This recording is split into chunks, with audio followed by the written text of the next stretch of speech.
आप सभी का बहुत बहुत स्वागत है मेरे इस YouTube चैनल में।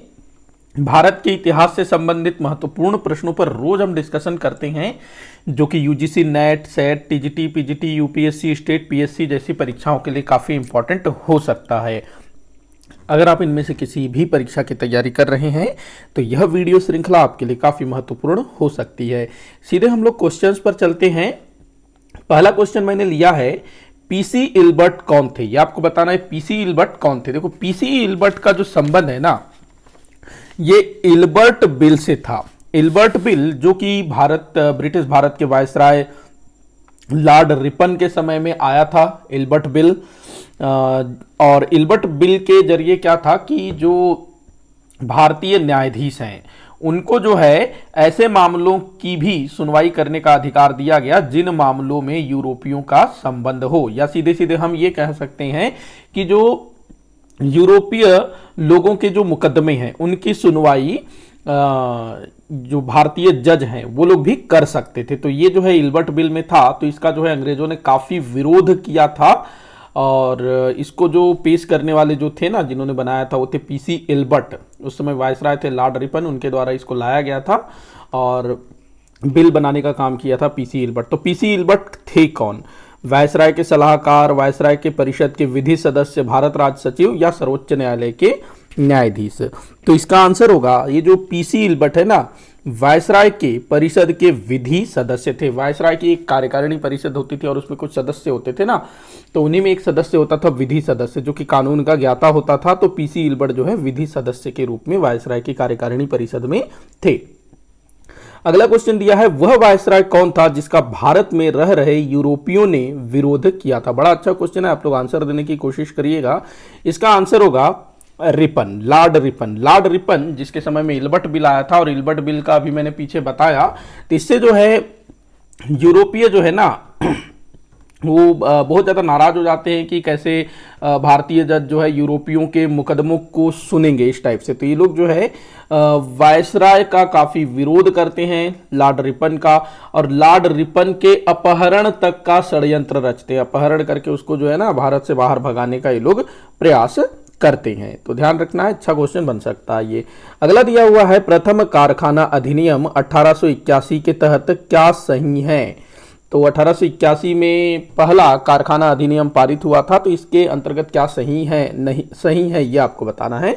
तो देखो, पहला कथन दिया है 100 से अधिक श्रमिक वाले कारखानों में लागू। बिल्कुल सही है। जो प्रथम कारखाना अधिनियम है वो केवल और केवल ऐसे कारखानों में लागू होता था जिसमें 100 से अधिक मजदूर काम करते हो, श्रमिक। अगला दिया है 7 वर्ष से कम आयु के बच्चों से काम करना प्रतिबंधित। तो ये भारत में पहली बार हुआ था कि छोटे बच्चों से काम करवाना प्रतिबंधित किया गया। नहीं तो पहले जो है ना 5, 6, 7 साल, मतलब जो भी बच्चा काम करने लायक है उसको काम पे रख लिया जाता था और काफी कम दर में उसको भुगतान किया जाता था।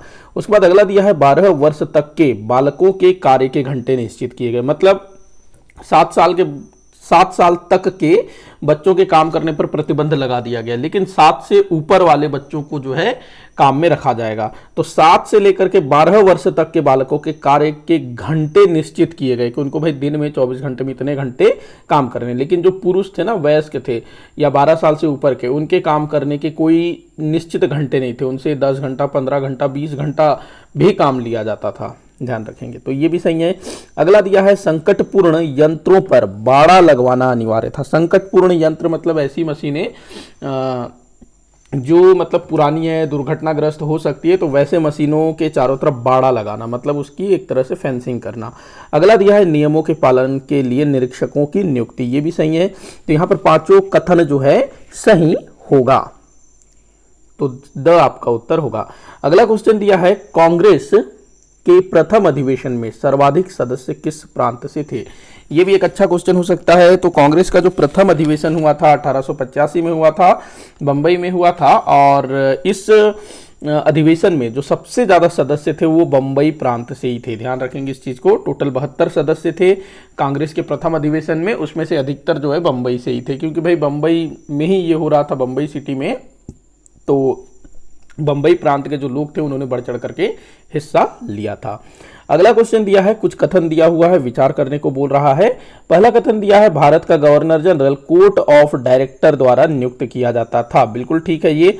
अगला दिया है, भारत का वायसराय ब्रिटिश ताज द्वारा नियुक्त किया जाता था। तो थोड़ा सा यहाँ पर जो है संभलना होगा आप लोगों को कि जो भारत का जो वायसराय है ना, वो हालांकि ऐसे देखा जाए तो जो ब्रिटिश ताज या ब्रिटेन का जो सम्राट होता था उसके द्वारा नियुक्त होता था, बट जो संसद है ना वो सलाह देता था, उसके बाद जो है ब्रिटिश सरकार उसको नियुक्त करता था। तो यहाँ पर ये गलत हो जाएगा। अगला दिया है, भारत का governor general court of director को रिपोर्ट करता था। ठीक है ये। अगला दिया है, भारत का वायसराय ब्रिटिश ताज को रिपोर्ट करता था। ये भी ठीक है।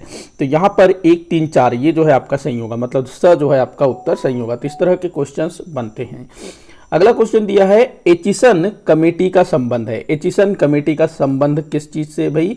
तो एचिसन कमेटी का संबंध है सिविल सर्विसेज से।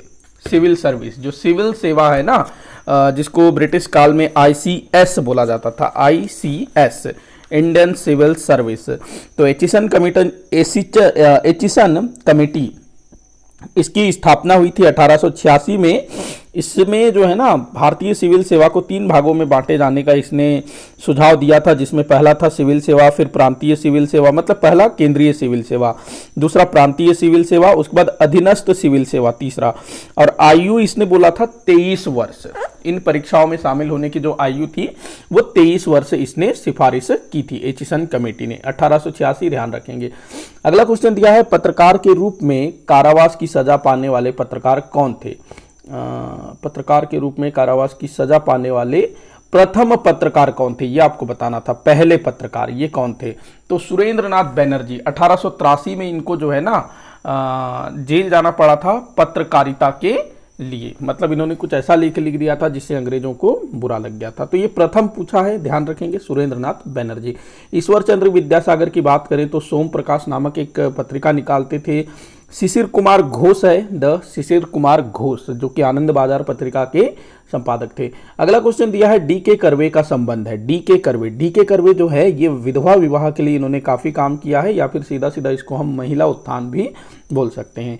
इसके अलावा इन्होंने जो है महिलाओं की शिक्षा के लिए भी काफी काम किया है। महाराष्ट्र से संबंधित थे ये। अगला क्वेश्चन है, रमाबाई किसकी पुत्री थी?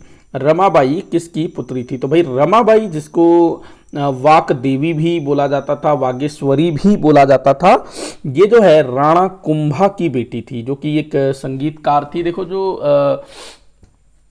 मेवाड़ के जो राणा थे ना, उनके यहाँ पर जो महिलाएं थी वो काफ़ी विदुषी टाइप की महिलाएं निकली हैं, मतलब टैलेंटेड महिलाएं, जैसे कि एक तो रमाबाई हो गई, इसके बाद आगे चल करके इसी में मीराबाई भी आती हैं, जो अकबर के समय में थी ना मीराबाई, तो वो भी जो है इसी के समय में मतलब इन्हीं के कुल में हुई थी।